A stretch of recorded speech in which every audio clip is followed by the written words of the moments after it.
বাবার জন্য minute card কিনতে বের হয়েছিলেন ইমান খান নামের এক যুবক, কিন্তু সেই মিনিট কার্ড নিয়ে আর বাড়ি ফেরা হলো না তার। পথিমধ্যেই উৎপেতে ছিল শত্রুরা। পরে প্রতিপক্ষের ধারালো অস্ত্রের আঘাতে মৃত্যু হয় তার। সোমবার রাত 9:30টার দিকে কিশোরগঞ্জের ভৈরবে লুন্দিয়া গ্রামে এ ঘটনা ঘটে।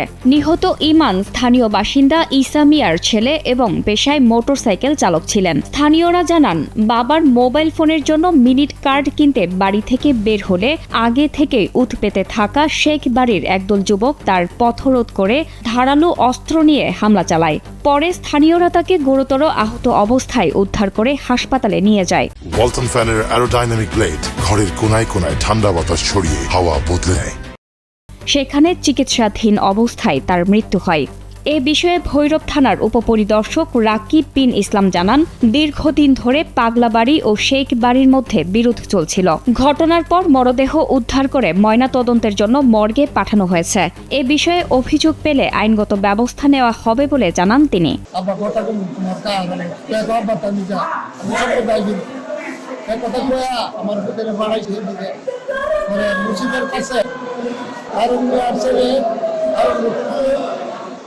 সাইকেলের ভাই আর হলো কালের সূর্য, এরপরে হলো কামা, বিভিন্ন আমার ভিতরে আঘাত করতে আমি তো জানি না। পরে মাঝে শিকারা আমার ভিতরে মাইরা করা বাপে বলছে যা বই যাবে অনেক কথা আমার দাদার উপর দিয়ে করতাম কথা আমার একটা মিনিট কাটবে তো দিন এরপরে কবরস্থান গেছে যাওয়ার সময় হেরা আগে শত্রুতা ছিল দেখছে দেখা দুই পাশে রাস্তার দুই পাশে 70-80 জন লোক উৎপাদটা বই রয়েছে, মানে ইয়ার নিচে জোরের নিচে এত জানে না, এত সরল মানে টাইট আছে। হওয়ার পথে যখন মানে বাড়ির গোলাপ মেম্বারের বাড়ির সামনাসামনি আসে এমনি মানে চতুর্দিকটা দেড়টা হ্যাঁ মানে বাইরে।